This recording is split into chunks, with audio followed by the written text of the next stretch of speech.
Alors, vous avez vu le film tantôt? Oui. Donc, tout le monde a C'est tout frais, connaissance hein. de cause. Oui, on vient de le voir. Alors, je vais vous laisser débuter cette discussion. Puis, un moment donné, je vais vous couper comme d'habitude. Alors, on a besoin de se présenter, nous? Oh oui, allez, Oui, c'est fun avec Marie- vous. Oui, on Marie. connaît. Alors, moi, c'est Marie Wolf. Je fais la voix de Sophie. Et voilà. Marie-Claude Bouchard, je suis la productrice du film. Mehdi Boussaïdan, je joue la voix de Zach. Ouais. Ludivine Redding, je joue le personnage de Charlie. Alex Godreau, je joue la voix chantée de Charlie. Et moi, je suis le réalisateur du film, Benoît Godbout.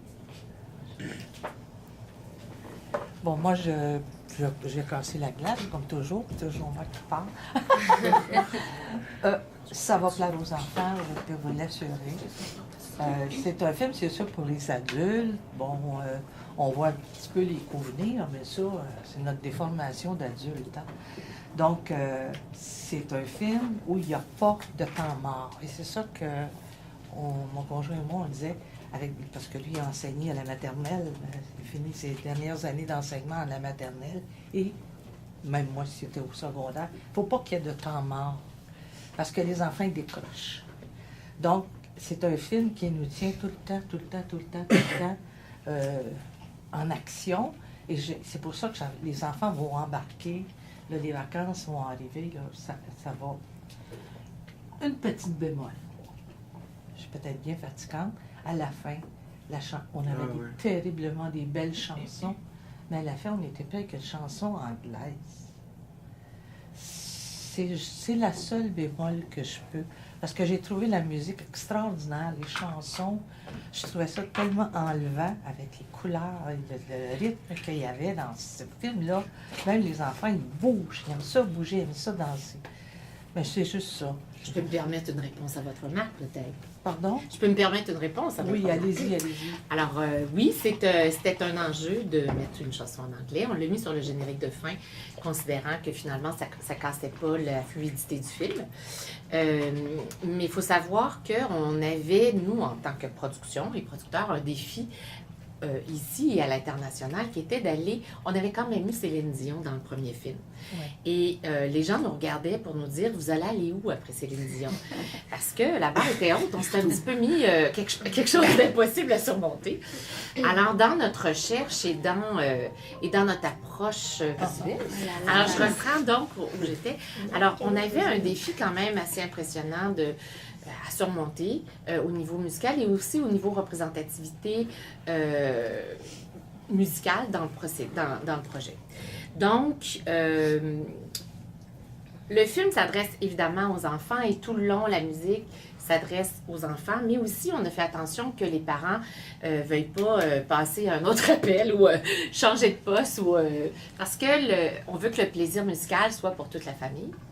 Et notre idée du clin d'œil à une œuvre qui est aussi connue que les Beatles, ou c'est U2, l'œuvre qui a été réinterprétée, c'est la chanson qui est probablement la plus connue pour la génération des parents qui amènent leurs enfants.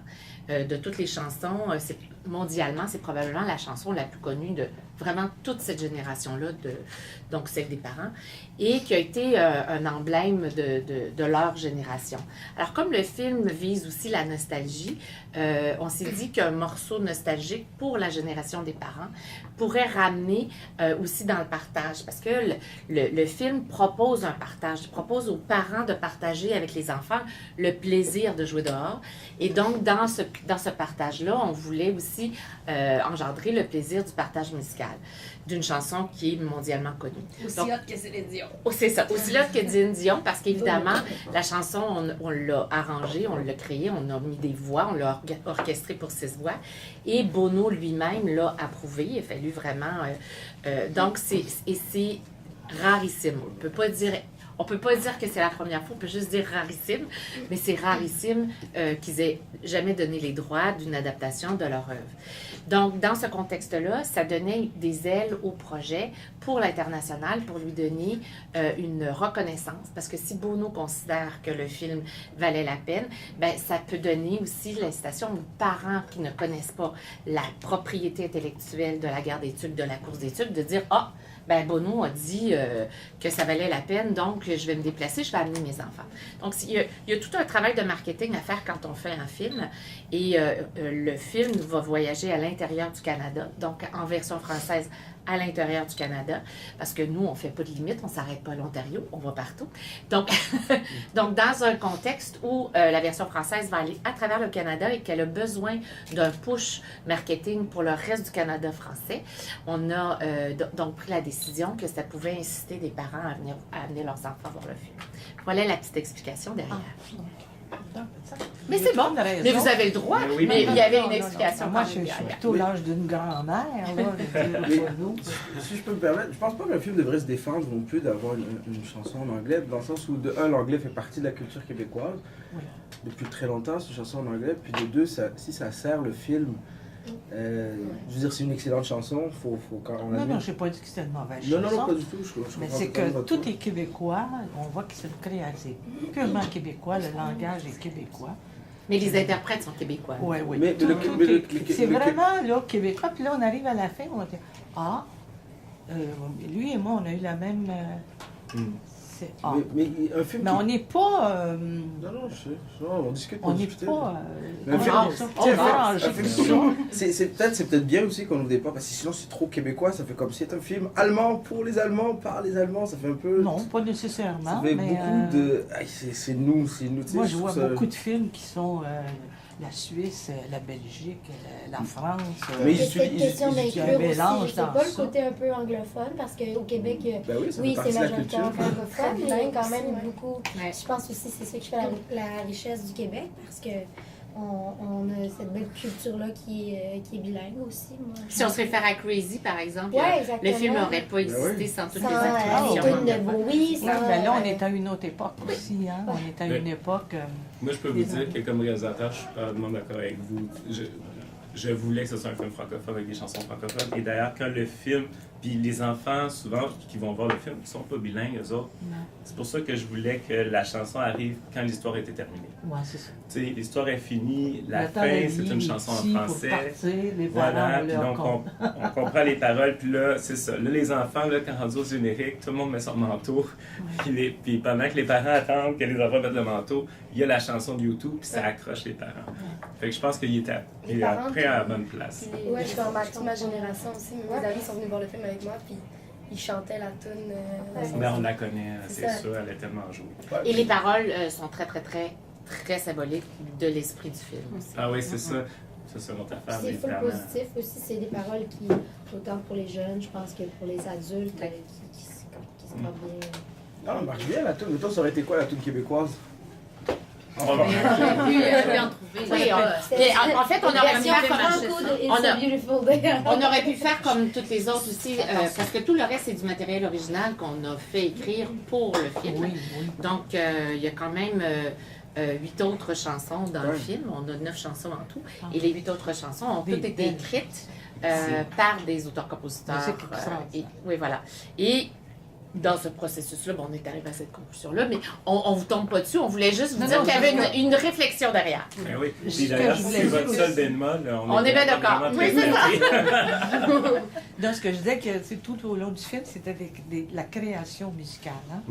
Et on arrive à la fin, c'est en anglais, c'est quelque chose qu'on a déjà entendu. Mais c'est joué par des enfants québécois. Oui, il faudrait voir le chœur d'enfants qui le chante, c'est magnifique. C'est beau. C'est super beau. C'est un cœur. Oui, Ça, c'est toujours... moi, je dis toujours aux gens, c'est pas parce que moi, j'ai allé voir le film quand même. Je démolis jamais une œuvre. Je sais le travail qu'il peut y avoir en arrière Au pire, on va partir avant le générique. Et moi, je trouve que c'est un beau... c'est une belle fin. De toute façon, là, ce que je peux vous dire, c'est que moi, pour aller au cinéma, souvent, je reste assis pour le générique. Et je me retourne, je suis toute seule dans le cinéma. Moi aussi, je reste tout le temps pour les génériques. Donc, j'ai tout le temps peur qu'il y ait un petit bout de film qui apparaisse des fois. Souvent, dans le générique, on voit énormément de choses intéressantes. Mais ça n'intéresse absolument pas les gens. D'ailleurs, notre générique est particulièrement long parce qu'évidemment, une œuvre, c'est Benoît qui a graphiquement dessiné tout le générique d'ailleurs. C'est vraiment beau. Il est pas, on est loin du générique noir sur blanc. Exactement. Moi, mes enfants, ça les intéresse, ils restent dans ça. Ils veulent voir. Oui? Mais oui, parce que beaucoup, souvent, les films d'animation, Il y a des trucs. ils ont même des surprises des fois, le générique. Ouais. Ouais, exactement, il y a un menteur. Mais l'an dernier, Moi, mes amis, mes enfants, ils l'attendent. Ils veulent mais voir. d'ailleurs, pour le premier film, on avait, pour La Guerre des Tucs, on avait des petites animations pendant le générique.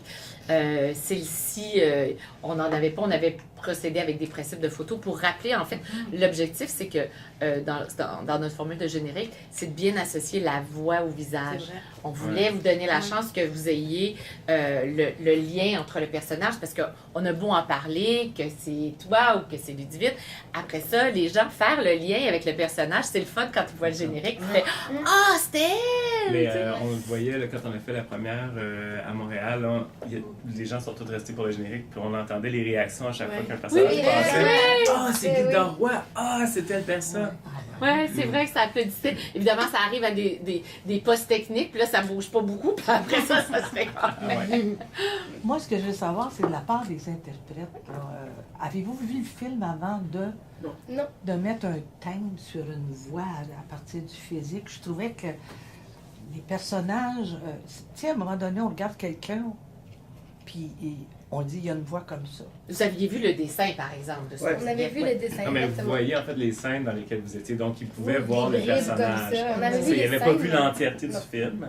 Parce que la Mais- plupart des comédiens aiment ça, hein, je pense, faire du doublage comme ça. Faire, Ouais. Mais en fait, là, c'est vraiment... je fais du doublage depuis vraiment longtemps. Mais là, c'est une particularité, c'est assez différent. On faisait vraiment... C'est moins du doublage que... On faisait vraiment les voix françaises du film. C'est la création du doublage. On prend, mettons, l'œuvre américaine, puis on la fait en français. Ici, on créait nos personnages. Puis ça, c'est vraiment une chance de faire ça parce que c'est très rare. Puis en plus, d'habitude, il y a le directeur de plateau en doublage. Mais là, en plus, on avait Benoît qui était là, donc le réalisateur du film. Donc, on était vraiment les trois, l'acteur, le directeur et le réalisateur en studio tout le temps. Donc, c'était vraiment, c'est une création commune. Chacun apportait sa petite touche. On jasait ensemble. Il y avait le texte écrit sur la bande rythmo. Puis des fois, le texte était écrit. Puis en la disant, on était comme, ah, peut-être qu'elle dirait pas ça, ce personnage-là. Fait que là, on se pitchait des idées. Puis c'était vraiment une belle création. Donc c'était moins du doublage que la création de voix C'était française. du travail de création. C'est un ça. personnage, ah oui, c'est un Ouais. personnage que tu crées. C'est ça, mais c'est tout aussi le fun que faire du doublage. C'est juste plus, peut-être plus Tu veux plus libre. libre, en fait, ouais. Oui. En plus, c'est de l'animation, fait que t'es encore plus libre. Fait que, Comment vous avez fait pour attribuer les voix aux personnages, pour trouver cette... en fait, qui correspondent parfaitement? Oh, Vous l'avez wow. fait comment? Ben, c'est sûr que, bon, moi j'ai eu la chance, j'arrive dans le deuxième film, c'est pas moi qui ai réalisé le premier film, donc la plupart des personnages avaient déjà leur voix. Et ce qu'on avait besoin de trouver, c'est qui allait remplir le rôle de ces deux nouveaux venus-là. Comment on fait? Écoute, Des auditions. Eh ben oui, en fait, quand on ne demande pas juste à une personne, voici des gens qui ont travaillé pour leur rôle parce qu'ils ont probablement passé 30 comédiennes, 30 comédiens puis ils ont tous essayé à mettre la voix sur le personnage. On en discute, on tergiverse, on élimine. Parfois, les gens sonnent un peu trop vieux pour être un enfant. D'autres, tu sais, même chose pour les filles. Il y en a qui sonnaient trop femmes. Tu sais, des super comédiennes qui sont super talentueuses. Puis quand tu le vois avec le visage, ben, c'est pas évident. Tu sais, on dirait que ça ne fit pas. Puis aussi, des fois, on a un personnage qui parle d'une telle façon. On prend un autre comédien, les voix sont trop semblables. Tu sais, Ah, ouais. Avec le reste des Ah, voix, ouais. parce que ça, c'est une étape importante. Les auditions, on les prend pas telles quelles. On va les placer dans les voix des personnages qui sont déjà là, qu'on modifie pas parce que c'est une suite. Et il faut s'assurer que si on ne voit pas, que, admettons, on a les yeux fermés, qu'on sache reconnaître que c'est pas un des personnages existants. Alors, la distanciation des voix, la distinction des voix est hyper importante.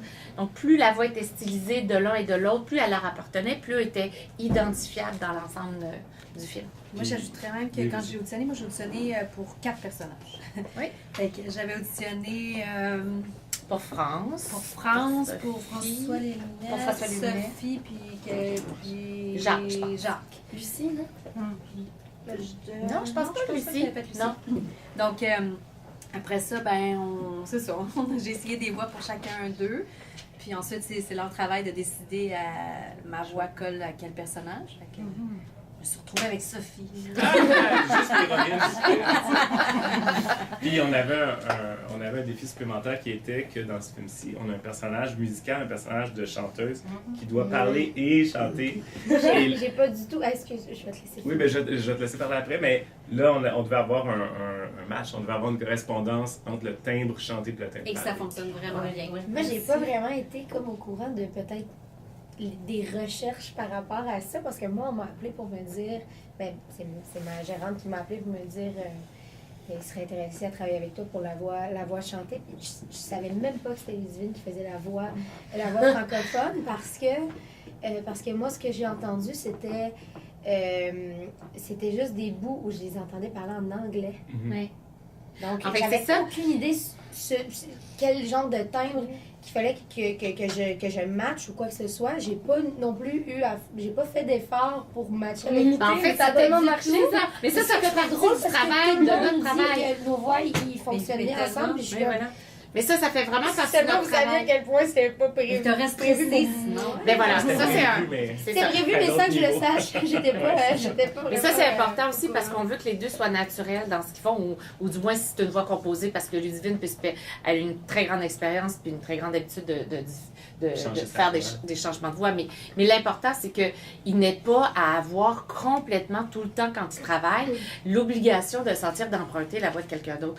Donc, c'était notre travail de trouver ce mariage-là en français et en anglais. Moi, je pense que ça n'avait pas marché. Elle l'aurait dit sur le coup, là. Parce qu'on avait fait la voix avant, j'imagine. Mais, si vous les écoutez parler, oui. elles ont toutes les deux un petit souffle dans le... Non, mais c'est Ouais. extraordinaire, puis C'est vrai que ça a c'est tellement, ça va marcher, sur papier, dans ta tête, ça fonctionne. Quand tu l'entends, J'étais tellement contente parce qu'il y a une scène dans le film où est-ce que mon personnage fait des vocalises. Puis Benoît était comme essaie-les là, juste pour voir. Ah, il faut Puis garder. là, non, une chance. Puis là, moi, je fais genre. C'est horrible. t'avais mal à la gorge. J'avais mal à la gorge en pour plus, ça. j'étais genre, ça va être. Et d'ailleurs, le film, aux deux enregistrements, on a vraiment un film québécois. Les deux filles ont la guédine au nez pendant l'enregistrement. Les deux filles étaient malades, il y avait le rhume, les deux, mais on a dit c'est pas grave. Au Québec, on a toujours le rhume l'hiver. Mais ça s'entend même pas, je suis contente. Mais moi aussi, j'ai été malade une fois que les chansons ont toutes été enregistrées. Il a fallu que j'y retourne pour le moment comme a cappella. Oui. J'étais tellement malade que j'avais de la difficulté à parler. Puis là, Jonathan était comme, bon, mais je vais essayer de faire comme rabouter des bouts. Je sais pas comment je vais y arriver, mais disons, s'en parle dans 2 semaines si ça va marcher. Finalement, j'ai pas eu de nouvelles. Ça a fonctionné. Les studios, c'est juste ta voix, fait qu'il faut vraiment faire attention puis prendre soin de la voix. Moi, c'est comme un. D'habitude, ça va bien, mais dès que tu sens que t'as mal à la gorge, c'est comme un gros stress parce que tu sais que t'as des enregistrements, des trucs. Fait que, mais avec Ben, finalement, ça s'est bien passé. C'est juste que mais j'étais même pas malade, j'avais juste perdu la voix. Ben, juste de C'est la fatigue.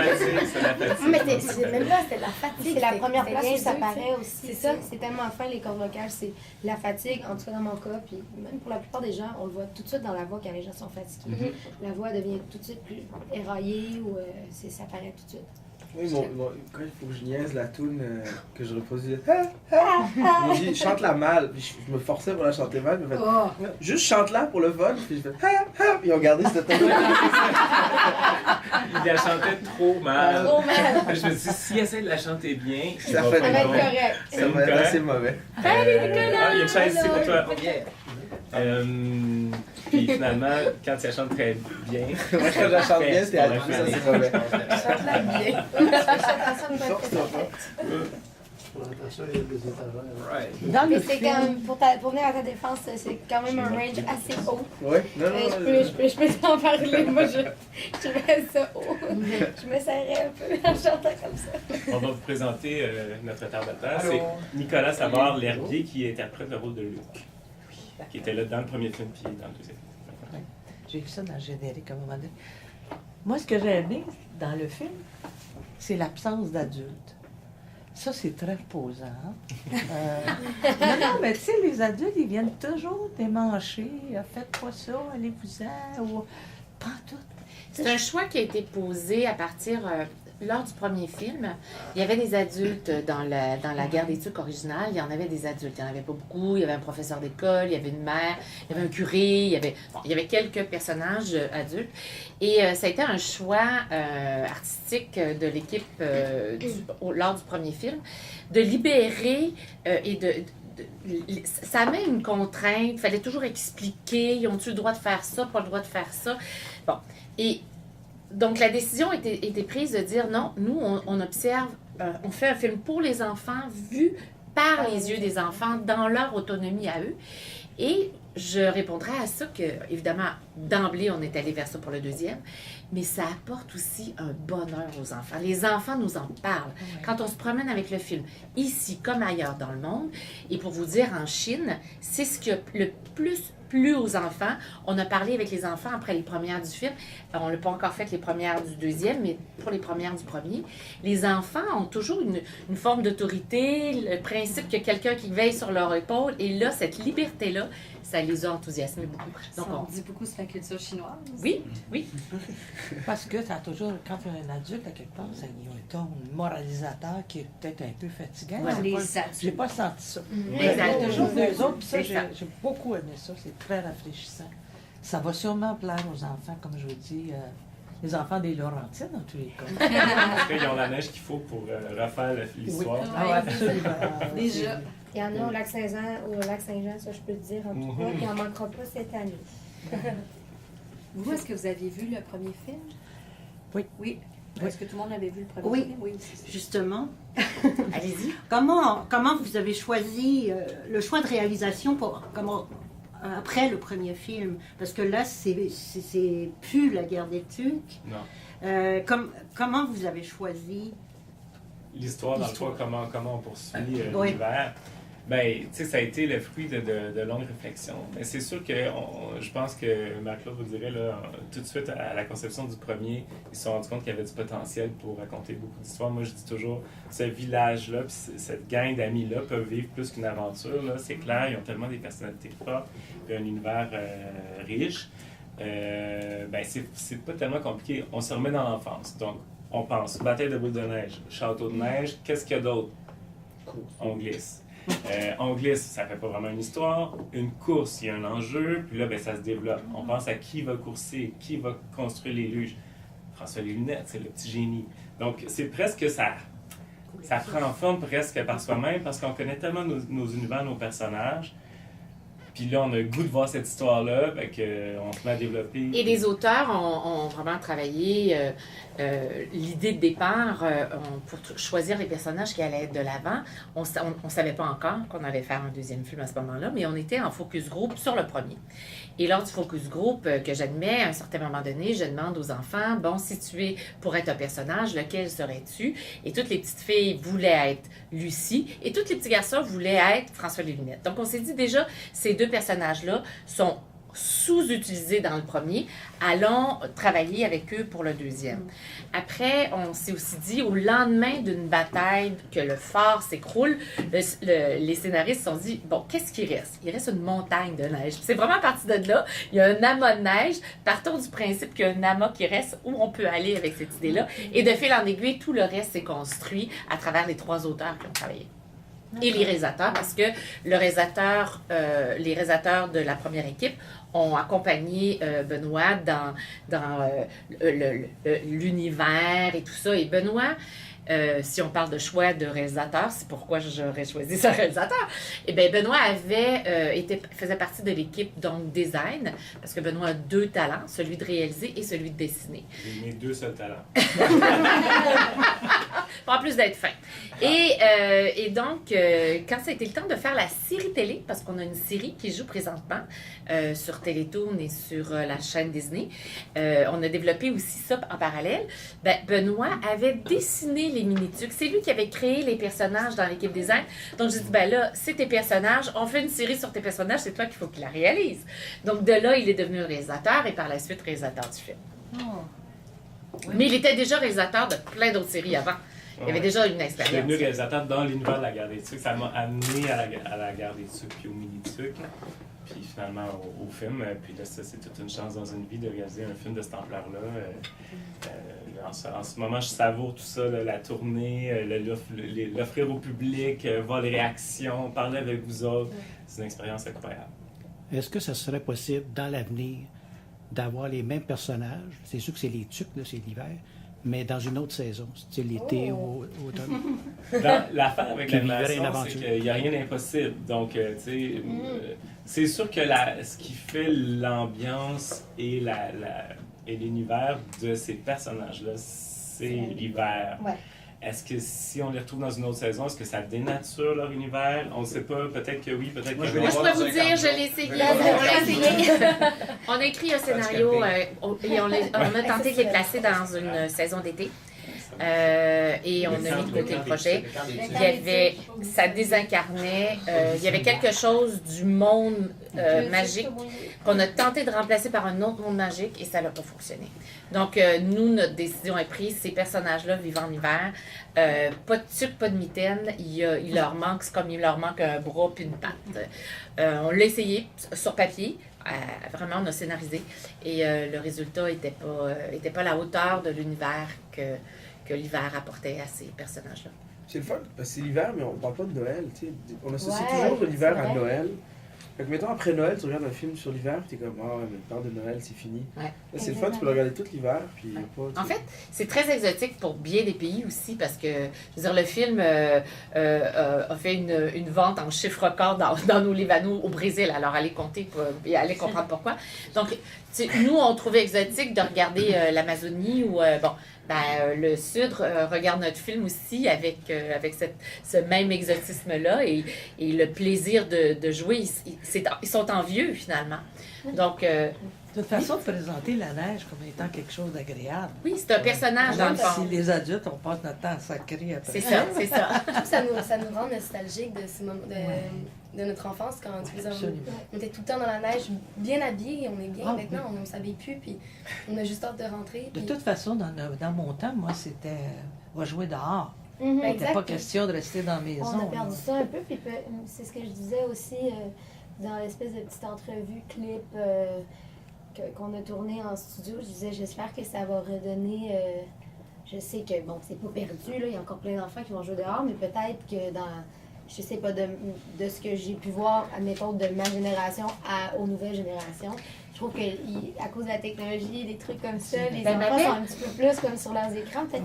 Je pourrais te répondre que ça fait partie de la mission. Et non seulement ça fait partie de la mission du film, parce que c'est une des raisons pourquoi nous, on a décidé d'embarquer dans ce projet, mais ça va au-delà de ça. Ça bouge les jeunes. Oui, lors du premier film, on a organisé une tournée et on est allé jouer dehors. Et moi-même, j'ai mis ma soude de ski avec des animateurs, avec d'autres mondes. Et on est allé à la rencontre et on a joué dehors pendant 8 fins de semaine à travers le Québec.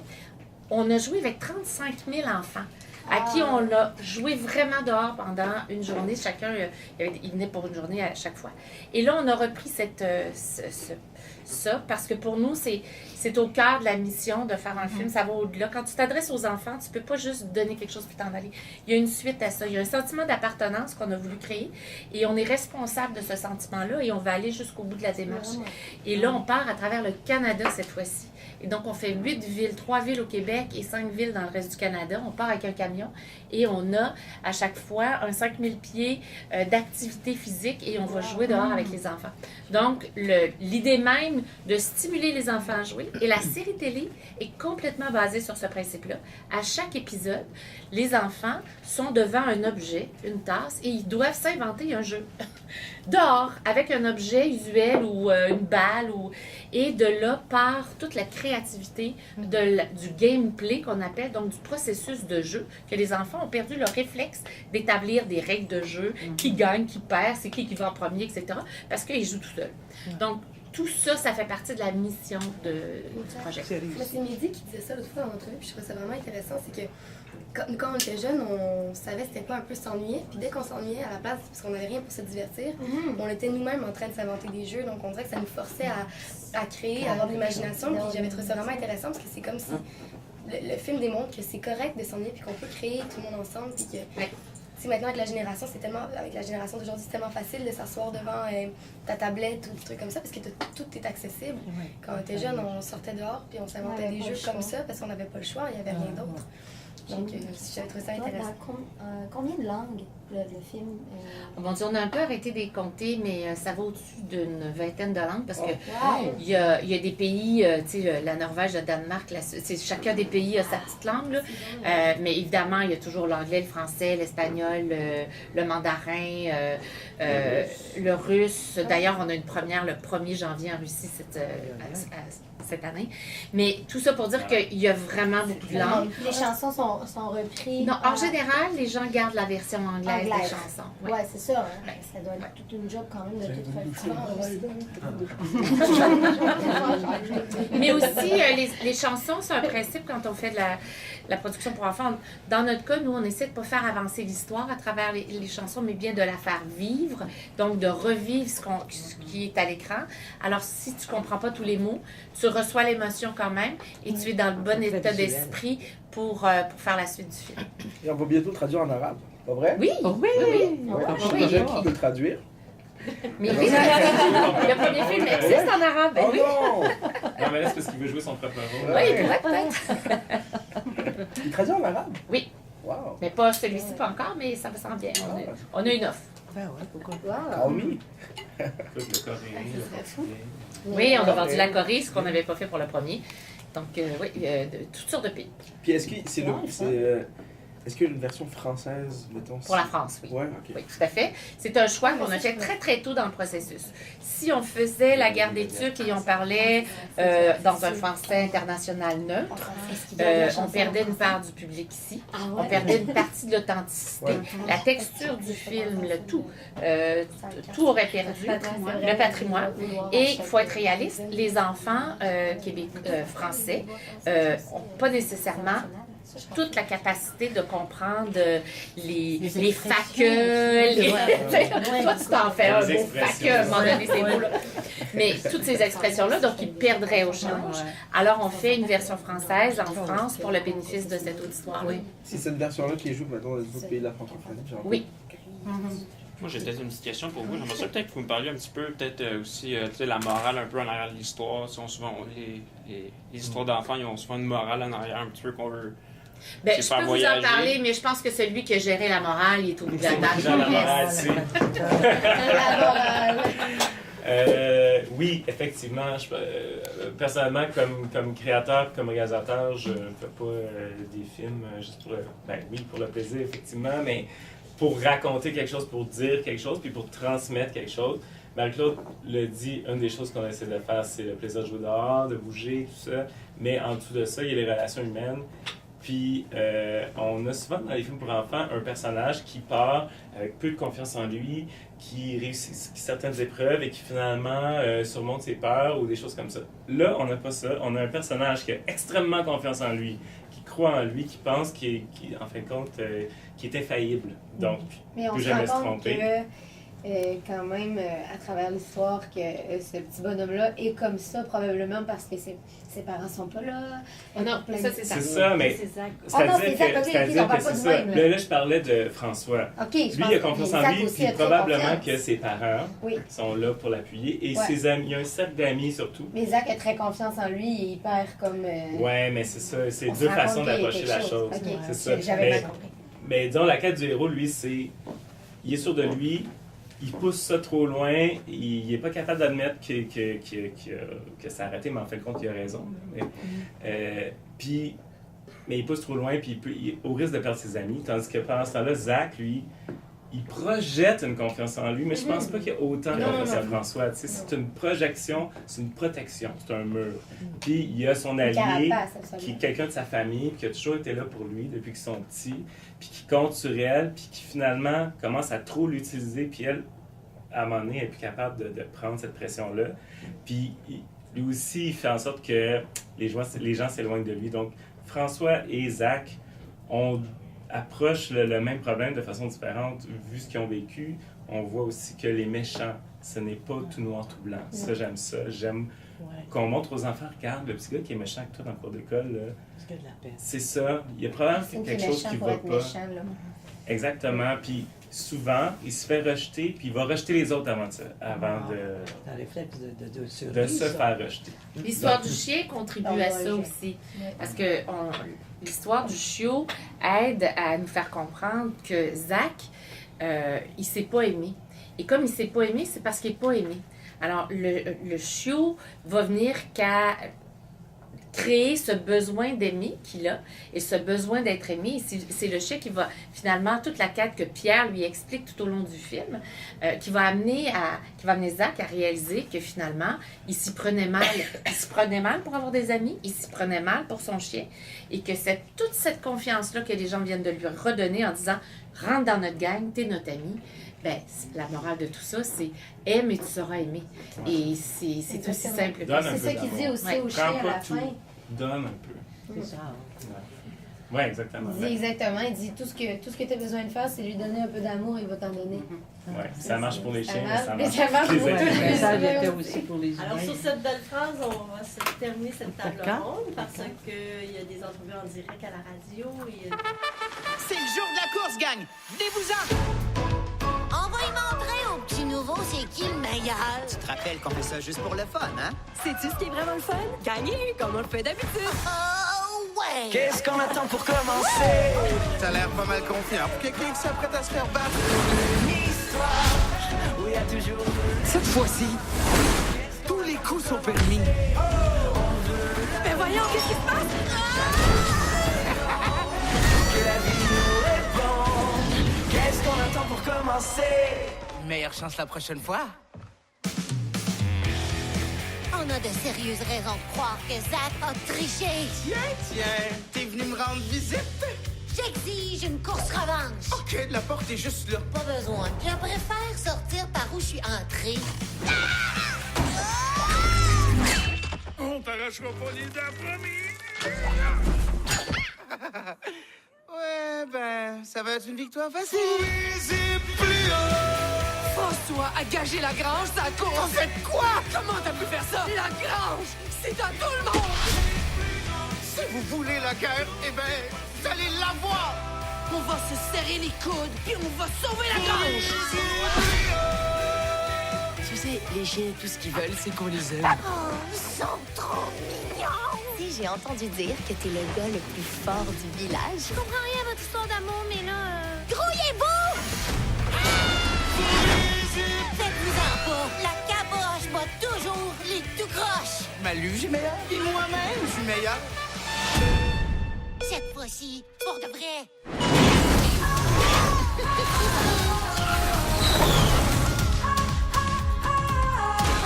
Hey, tout le monde! J'essaie de travailler, OK?